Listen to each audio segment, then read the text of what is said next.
बात है। और ये मैं हर प्रदेश में कहता हूं, जो आपने बेरोजगारी की बात उठाई, उसका मेन कारण है कि नरेंद्र मोदी की सरकार ने नोटबंदी की और गलत जीएसटी लागू की। और ये दो चीजें, ये योजनाएं नहीं है, ये डेवलपमेंट प्रोग्राम नहीं है, ये छोटे व्यापारियों को, स्मॉल और मीडियम बिजनेसेस को मारने के हथियार है। और ये नरेंद्र मोदी जी ने इसलिए किया है क्योंकि जो छोटे बिजनेस वाले हैं, छोटे व्यापारी हैं, स्मॉल मीडियम बिजनेस वाले जो इनोवेशन करते हैं, जो रोजगार देते हैं, वो खत्म हो जाए और अदानी अंबानी जैसे अरबपति चाइना का माल हिंदुस्तान में बेचे। तो ये नेशनल लेवल में इश्यू है और झारखंड की सरकार काम कर रही है, मगर माहौल बीजेपी के लोगों ने और पूरा स्ट्रक्चर बीजेपी के लोगों ने तोड़ रखा है। तो सच्चाई है कि हिंदुस्तान चाहे भी तो रोजगार पैदा करना आसान नहीं है, क्योंकि बैंक के दरवाजे स्मॉल और मीडियम बिजनेस के लिए बंद हैं, बैंक के दरवाजे अरबपतियों के लिए खुले हैं।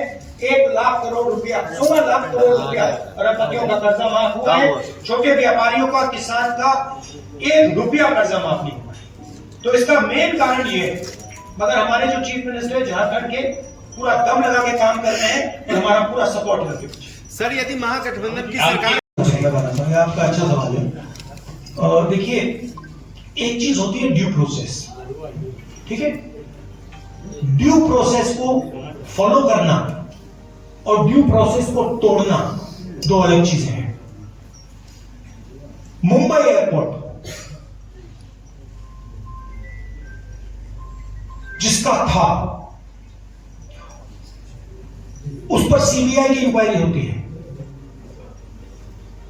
ईडी का प्रेशर लगता है, इनकम टैक्स डिपार्टमेंट आता है, उसको डराकर धमकाकर उससे एयरपोर्ट छीनकर अदानी को दिया जाता है। हिंदुस्तान के जो बाकी एयरपोर्ट्स हैं, दूसरे बिजनेसेस को कहा जाता है कि तुम टेंडर नहीं करोगे, उनको परे कर दिया जाता है। ये लोग आते हैं हमारे पास, हमें बताते हैं एयरपोर्ट दे दिए, पोर्ट्स दे दिए, धारावी 1 लाख करोड़ रुपए की जमीन,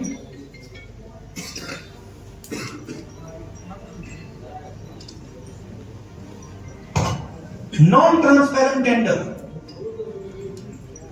मैंग्रोव की जमीन जिससे पूरी मुंबई का नुकसान होगा, वो आप ले रहे हो, क्वायर कर रहे हो। धारावी के लोगों ने पूछा ही नहीं आपने, उनको धमका के डरा के निकाल रहे हो।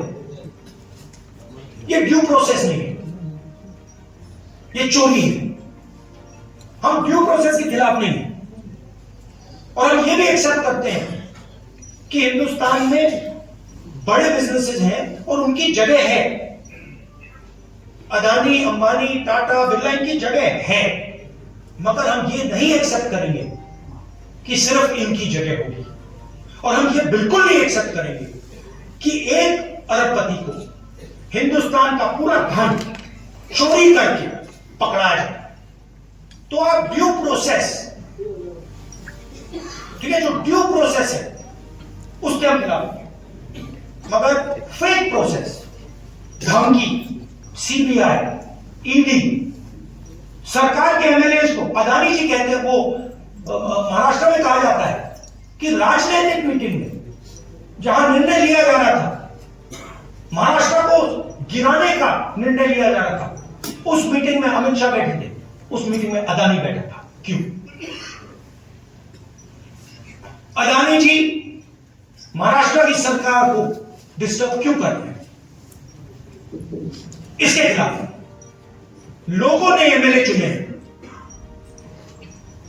आप करोड़ों रुपए देकर डेमोक्रेटिक प्रोसेस को तोड़ रहे हो। बीजेपी कर रही है नारायण की बात अंग्रेजी में बोलिए, नहीं देखिए, इन्होंने हमसे पूछा कि जाति जनगणना का ब्लूप्रिंट क्या है, तो मैं बताना चाहता हूं। देखिए, तेलंगाना में और कर्नाटक में हमारी सरकार है, और वहां पे हम जाति जनगणना के कॉन्सेप्ट को डेवलप कर रहे हैं। तेलंगाना में हम जनता के साथ डिस्कशन करके जो हमारे कास्ट सेंसस में सवाल जाएंगे वो सवाल हम डेवलप कर रहे हैं और बहुत बेहतरीन सजेशंस आ रहे हैं, जनता से आ रहे हैं और हम लाखों लोगों से डिस्कशन कर रहे हैं। जाति जनगणना का आइडिया मैं आपको बताना चाहता हूं, झारखंड के युवाओं को बताना चाहता हूं। देखिए, हिंदुस्तान में कम से कम 50% पिछड़े वर्ग के लोग हैं। कोई जानता नहीं कितने हैं। और जो पिछड़े वर्ग के युवा हैं, मैं आपसे बात कर रहा हूं, आपकी आबादी कोई जानता नहीं है, आपकी भागीदारी भी कोई जानता नहीं है। दलित 15% है, आपकी आबादी लोग जानते हैं मगर आपकी भागीदारी कोई नहीं जानता। आपका पार्टिसिपेशन कितना है, पावर स्ट्रक्चर में आप कितने लोग हो, कोई नहीं जानता। आदिवासी 8%, बीजेपी आपको वनवासी कहती है, इंसल्ट, अपमान है आपका। आप 8% आपकी आबादी, भागीदारी कोई नहीं जानता। मगर जब मैं मीडिया के मित्रों को देखता हूं, कॉर्पोरेट इंडिया को देखता हूं,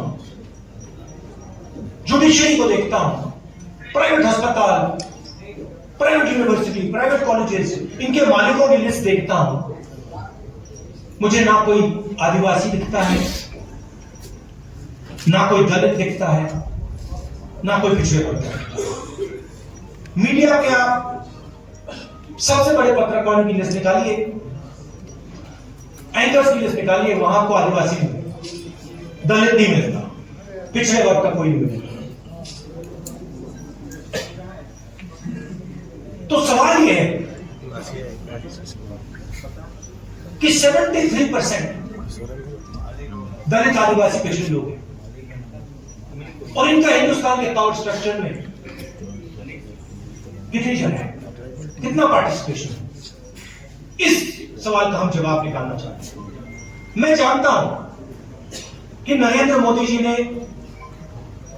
20-25 अरबपतियों को 16 लाख करोड़ रुपया कर्जा माफ किया है। और मैं ये भी जानता हूं कि अगर हम उन कंपनीज के मालिकों की लिस्ट निकालें, उनकी सीनियर मैनेजमेंट की लिस्ट निकालें, जिन लोगों को करोड़ों रुपए की सैलरी मिलती है, उस लिस्ट में आपको एक दलित नहीं मिलेगा, एक आदिवासी नहीं मिलेगा, एक पिछड़ा वर्ग का व्यक्ति नहीं मिलेगा।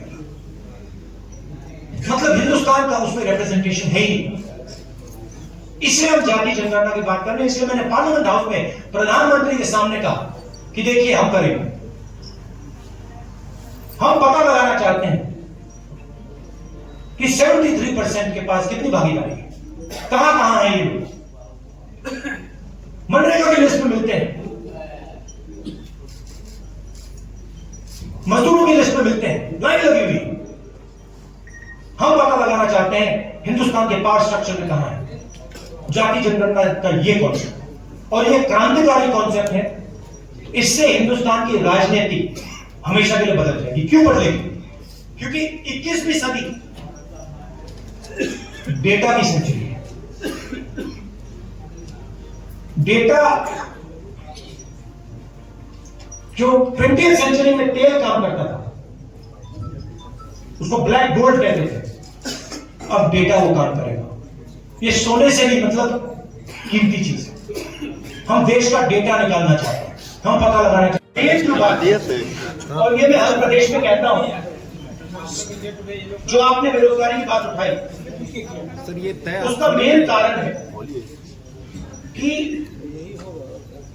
नरेंद्र मोदी की सरकार ने नोटबंदी की और गलत जीएसटी लागू की।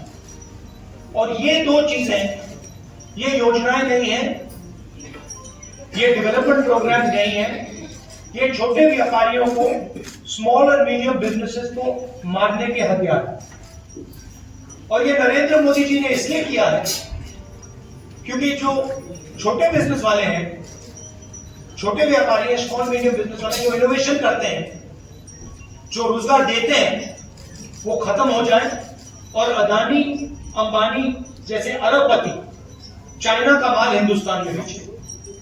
तो ये नेशनल लेवल में इशू है और झारखंड की सरकार काम कर रही है, मगर माहौल बीजेपी के लोगों ने और पूरा स्ट्रक्चर बीजेपी के लोगों ने तोड़ रखा है।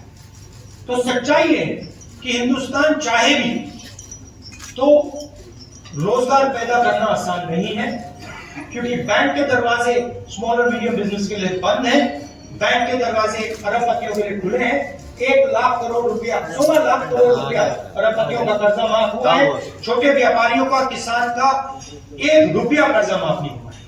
तो इसका मेन कारण ये है, मगर हमारे जो चीफ मिनिस्टर झारखंड के पूरा दम लगा के काम कर रहे हैं और हमारा पूरा सपोर्ट है उनके पीछे। सर यदि महागठबंधन की सरकार जेमेन ने ये घोषणा की थी अपने कहाँ दिखने आ रहे? उसको कैसे देखते हैं आप सब? देखिए, मणिपुर में जो हो रहा है पूरे देश को मालूम है। 1.5 साल हो गए, 1.5 साल हो गए मणिपुर हिंदुस्तान का स्टेट है, मगर प्रधानमंत्री आज तक मणिपुर नहीं गए। और मणिपुर में मैं गया हूं, मैंने अपनी आंखों से जो हो रहा है देखा है। हमारी पूरी सपोर्ट है। हमने सरकार को कहा है कि जल्दी से जल्दी हिंसा को बंद कीजिए, मगर नहीं हो रहा है। और इसमें वेस्टेड इंटरेस्ट किसी का तो है। होम मिनिस्टर जी को अपना काम करना चाहिए, मगर किसी न किसी कारण होम मिनिस्टर अपने काम में इंटरेस्ट नहीं ले रहे। मगर जो मणिपुर में हो रहा है पूरा देश जानता है, बिल्कुल गलत हो रहा है और हिंसा को एकदम वहां पे बंद होना चाहिए। और एक बार फिर शांति आनी चाहिए। और जो मैंने कहा भारत जोड़ो यात्रा में, जो मैंने कहा 4000 किलोमीटर हम चले, कन्याकुमारी से कश्मीर, नफरत के बाजार, मोहब्बत की दुकान। हमने मैसेज दिया कि अगर आप नफरत फैलाओगे तो आग लगेगी, और बीजेपी के लोगों ने नफरत फैलाई है और इसीलिए आग लगती है। आग को सिर्फ कांग्रेस पार्टी मिटा सकती है, क्योंकि हम मोहब्बत की बात करते हैं, भाईचारे की बात करते हैं और हम नफरत को मिटाते हैं। तो भाषण में मैं कहता हूं, नफरत को नफरत नहीं हरा सकती है, नफरत को नफरत से नहीं काटा जा सकता है। इसीलिए हम कहते हैं मोहब्बत की दुकान। SRP मुकेश टाइम्स ऑफ लोगों को कहना चाहता हूं, ये लड़ाई विचारधारा की लड़ाई है, संविधान को बचाने की लड़ाई है, रिजर्वेशन को बढ़ाने की लड़ाई है, किसानों की, मजदूरों की रक्षा की लड़ाई है, बेरोजगार युवाओं की रक्षा की लड़ाई है।